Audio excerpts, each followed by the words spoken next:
सूरी बहुत ही भूखड़ आदमी था। जब भी वह किसी दावत में जाता तो अकेले ही सबका खाना खा जाता था। उसकी इस आदत से गांव वाले बहुत गुस्सा हो जाते थे, लेकिन सूरी को इससे कोई फर्क नहीं पड़ता था। गांव में प्रतियोगिता होती थी जिसमें खाने के मामले में सूरी को हराने वाला कोई नहीं था। इसीलिए आज भी जब गांव में प्रतियोगिता हुई तो सूरी ने अकेले ही सबको हरा दिया और जीत गया। यह देखकर पास खड़े जमींदार का बेटा हारने की वजह से बहुत गुस्से में आ गया, लेकिन सूरी को तो बस खाना चाहिए। वह तुरंत घर पहुंचा और अपनी दादी से खाना मांगा। दादी ने मिट्टी के मटके में भरे चावल लाकर उसे दे दी। सूरी सांड की तरह सब खा गया। तभी गाँव का एक आदमी मजाक उड़ाते हुए बोला, अभी अभी तो खाकर आया है और कितना खाएगा रे सांड। ये सुनकर सूरी की दादी गुस्से में आ गई और उस आदमी को भगा दिया। फिर दादी ने सूरी से कहा, तू मेरा लाडला है, तू आराम से खा। कुछ दिनों बाद जब दादी रसोई में चावल पका रही थी, तभी अचानक उनकी छाती में दर्द हुआ और थोड़ी ही देर में उनका देहांत हो गया। दादी के जाने से सूरी बहुत रोया और उनका अंतिम संस्कार किया। लेकिन जैसे ही वह घर लौटा उसे फिर भूख लग गई। उसने घर के सारे मटकों में खाना ढूंढा, लेकिन कहीं कुछ नहीं मिला। मजबूरी में सूरी पड़ोसियों से खाने की भीख मांगने लगा, पर किसी ने भी उसे खाना नहीं दिया। आखिरकार सूरी अपनी दादी की समाधि के पास गया और उसे पकड़कर फूट फूट कर रोने लगा। तभी उसकी नजर एक कुत्ते पर पड़ी जो समाधि पर रखे भोजन को देख रहा था। भूख से तड़पकर सूरी वहीं खाना खाने लगा। इसके बाद वह रोज रोज समाधि पर चढ़ाया गया खाना खाकर अपना जीवन गुजारने लगा। लेकिन एक दिन गांव के जमींदार की मौत हो गई। उनका बेटा अपने पिता की समाधि पर भोजन चढ़ाकर चला गया। तभी सूरी वहां आया और वह खाना खाने लगा। यह देखकर जमींदार का बेटा गुस्से से पागल हो गया और सूरी पर पत्थर फेंक दिया। सूरी की मौत होने के बाद जमींदार के आदमियों ने उसे उसकी दादी की कब्र के पास ही दफना दिया। लेकिन 200 साल बीतने के बाद जब राकेश नाम का एक लड़का सूरी की समाधि पर एक नींबू पकड़ रहा था, तभी सूरी की आत्मा उस नींबू के अंदर चली गई। राकेश ने अपने दोस्तों के साथ जिस घर में वह रहता था वहीं उस नींबू को रख दिया। अब जैसे ही रात के 11 बजते सूरी की आत्मा नींबू से निकलकर आती और राकेश के घर का सारा खाना साफ कर देती। यह देखकर राकेश के सभी दोस्त बहुत डर जाते। लेकिन फिर अगले दिन भी जैसे ही रात के 11 बजते सूरी की आत्मा नींबू के जरिए आती और घर में रखा सारा खाना खा जाती।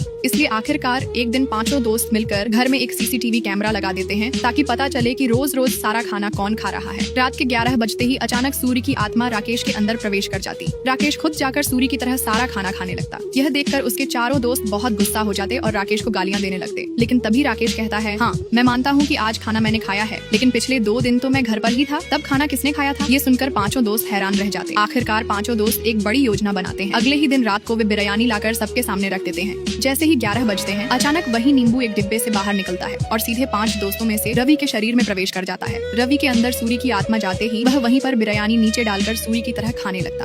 उसे इस तरह खाते देखकर बाकी चारों दोस्त पूरी तरह डर जाते। इसलिए पांचों दोस्त सूरी की आत्मा से बचने के लिए एक साधु बाबा के पास जाते हैं। पर साधु बाबा पांचों को बार बार सिर्फ एक ही बात कहते रहते हैं, जब मेहमान घर पर आए तो उनकी अच्छी तरह से खातिरदारी करना। ये सुनकर पांचों दोस्त बहुत गुस्से में आ जाते हैं। इसी गुस्से में आखिरकार प्रणोद ने उस नींबू को घर से बाहर फेंकने का निर्णय किया। वह नींबू एक डिब्बे में डालकर सीधे शहर के किनारे फेंक देता है ताकि सूरी की आत्मा वापस न आ सके। बाकी दोस्त खुशी में मस्त होकर चिकन करी बनाते हैं। जब प्रणोद ने नींबू फेंककर वापसी में गाड़ी स्टार्ट की तो अचानक वह नींबू चलते चलते उसकी गाड़ी के पीछे हो गया, पर प्रणोद को कुछ भी पता नहीं चलता। जैसे ही प्रणोद अपने कमरे में आता है वही नींबू चारों दोस्तों के सामने अचानक जाग उठती है और सूरी की आत्मा सीधे नींबू के अंदर आ जाती है। चारों दोस्त घबरा जाते हैं और प्रणोद भी नींबू देखकर डर जाता है। तभी राजू बहुत गुस्से में नींबू को सीधे घर से बाहर फेंक देता है और तुरंत घर का दरवाजा बंद कर लेते हैं। फिर उसी वक्त गांव में एक बूढ़े आदमी की लाश को लेकर लोग शमशान जा रहे थे। वही नींबू उस बूढ़े की लाश के ऊपर गिर जाता है और नींबू से सूरी की आत्मा उस बूढ़े के अंदर चली जाती है। अचानक वही बूढ़ा मृत से जिंदा हो उठता है और वह सीधे पांचों दोस्तों के घर आकर सारा चावल और चिकन करी नीचे रखकर सूरी की तरह वे सब खा जाता है। फिर बूढ़ा खाना खाकर हाथ धोकर अपनी जगह पर जाकर सो जाता है। लेकिन तभी सूरी की आत्मा फिर से नींबू के अंदर जाकर वापस उसी 5 दोस्तों के घर चली आती है, जिससे वे घबराकर फिर से साधु बाबा जी के पास जाते हैं और सूरी की भूखी आत्मा से बचने की बात कहते हैं। तब साधु बाबा जी उनसे पूछते हैं कि आखिर क्या हुआ था। पांचों दोस्त सच बताते हैं कि पहले वे बहुत गरीब थे, इसलिए कुछ पैसे कमाने के लिए उन्होंने एक YouTube चैनल बनाया और भूतहा महलों में जाकर डरावनी वीडियो बनाकर अपलोड कर पैसे कमाने की सोची थी।